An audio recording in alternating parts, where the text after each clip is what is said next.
How's it going, lads? It's the Bald Boomer Biosparks. This morning we had a big Blue Post announcement which pretty much set out how the arena seasons are going to look out for the entire of TBC Classic.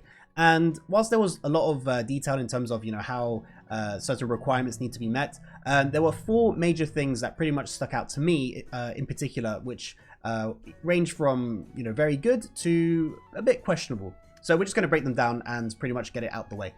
So the first things first is having arena teams start at 0 rating. Now this is actually a really good thing because I'm sure many people will remember that many teams would sort of delete their team and remake it at 1500, and they would stomp all the teams on the way back up to 2k plus.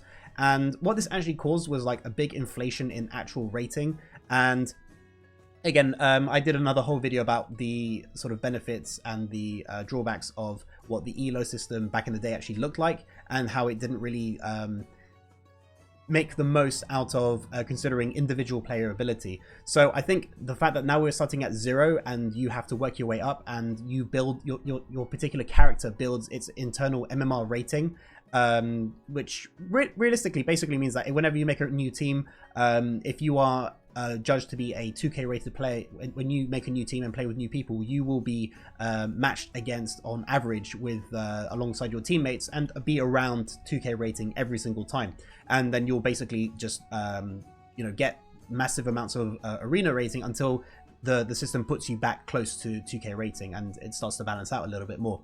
So I think that's a really good change. It stops inflation by a massive margin, and on top of that it stops teams that lose to other teams that were quite lower rated than them but were basically at the same skill level, and then they lose something like 24 or 25 rating. That was pretty devastating. So the fact that that doesn't exist anymore means that the arena system and the ladder that's incorporated into it is a lot more competitive, which I think is a really, really good change.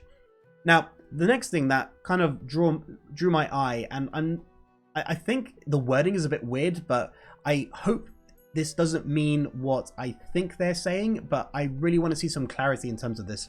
So there's a phrase here where it says, all PvP gear will have consistent personal rating requirements to purchase and equip. Now the part "and equip", now as you know, in Classic, you get to rank 14, you can buy your rank 14 weapons, and then you can equip them, even if your rank decays all the way down to rank 1.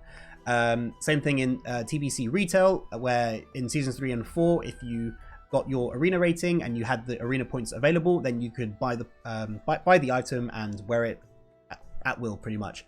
Now, when they said to purchase and equip, I really hope they don't mean that you have to maintain that rating to continue equipping that item. I just think I don't think they are saying this, but they've made some questionable decisions, right? So I guess everything's on the table, but I think they really need to clarify that once you've bought the item, you don't need to maintain. Let's say you buy a weapon, and this is quite the important part.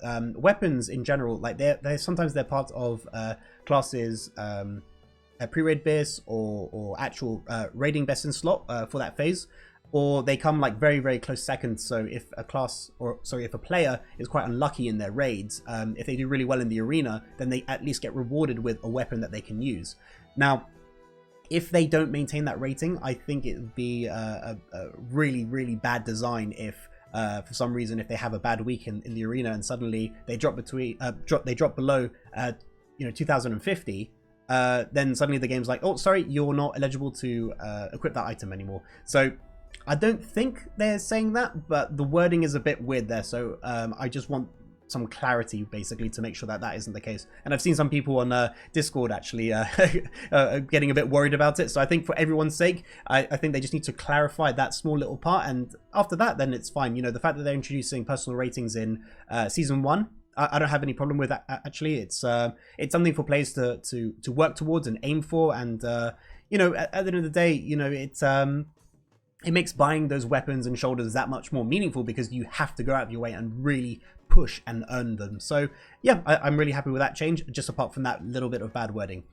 Another really good change that I really loved is the fact that they're giving Season 1 a named Gladiator title. So back in Season 1 in Retail TBC, Season 1 just had Gladiator. So the top 0.5% of teams, they pretty much had Gladiator title, and that was that. Then you had Season 2, 3, and 4, where you had the Merciless, Vengeful, and Brutal Gladiator titles for the absolute top rank 1 teams of the battle groups. Now, in my previous video, I explained, well, I guess I predicted, and I predicted correctly, that because it's a whole region, they might do the retail model where the top 0.1% of teams will become named gladiators, and this is the case. But on top of that, they've added in the named gladiator title for Season 1, which is really great to see. It means that Season 1 is still very interesting. It's still exciting, and people will want to push, because I was even saying myself I was going to treat Season 1 as like a practice season, because it's just that there's no named gladiator title on the line. So I think this is really good. It'll really drive the interest in the PvP scene, although I'm not sure if the name Infernal Gladiator fits, but that's just a small thing. After that, then we also have the tornadoes. Now, I'm not sure about these tornadoes. Like, again, when we were told that we're going to have, TBC in its final state, I would have assumed that that also would have meant the arena seasons as well. But the fact that they're keeping the tornadoes for Season 1 is a bit strange to me. And again, it's one of those things where, if from a competitive point of view, even like for people spectating and watching the streamers that are, at the real high end level, they want to see like, oh, the outcome of this game was decided because of team coordination and how well they executed their tactics, and did they outplay their opponents, were they outpositioned. There's many different ways to win an arena match. Now, adding in the tornado, I feel like adds in that sort of random element that can really screw over people. I mean, it pretty much does, like, it does what, like about 2,000 damage to you, and it sends you flying in a random direction.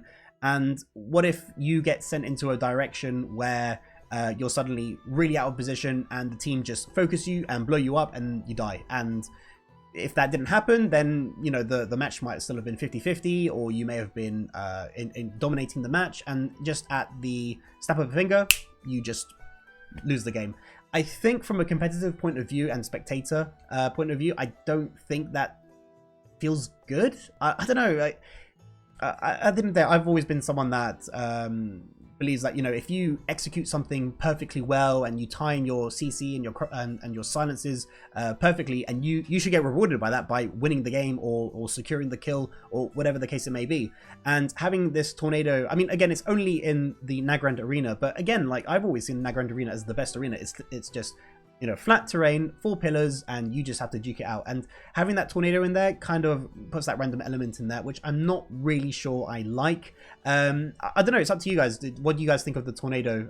You may think it's a really good addition. It's only staying for 1 season at the moment, so at the end of the day, I guess in the long term it's not really going to matter. But again, people will want to go quite serious in Season 1, so the fact that it can affect games might have an adverse effect on some matches and some key matches as well. Like when gladiator titles and named gladiator titles are on the line, every single bit of rating matters. Every single match matters. So I guess that one's a bit, it's up for debate, but I guess we'll see how it plays out. So overall, I think these are some really good changes. A couple of questions that sort of have to be cleared up, and I guess the biggest questionable one is the tornado. But other than that, I think this is really, like, it's going in the right direction. They've made Season 1 more competitive. They've overhauled the MMR system. They've added in named gladiator titles into Season 1. I think once Season 1 actually starts, it's going to be really popular, competitive, and again, it's just like it's recyclable content that people can do over and over again and really just strive to improve and become the sort of the best PvPers that they can be. So ultimately, I think this is a really good change. Again, I'm curious about what you guys think. Do you think having personal rating is bad? Do you think the tornadoes are quite bad? Or do you think overall it doesn't really matter and it creates a more consistent experience for TBC Arena throughout all the seasons? So yeah, if you have any views on that, yeah, put them in the comments below. I'm curious to see what you guys think. But overall, I think we're looking into a very exciting 4th set of arena seasons in TBC Classic, and I couldn't be happier. So that's pretty much all for today. This is the Bald Boomer Biosparks, signing out. Catch you lads next time.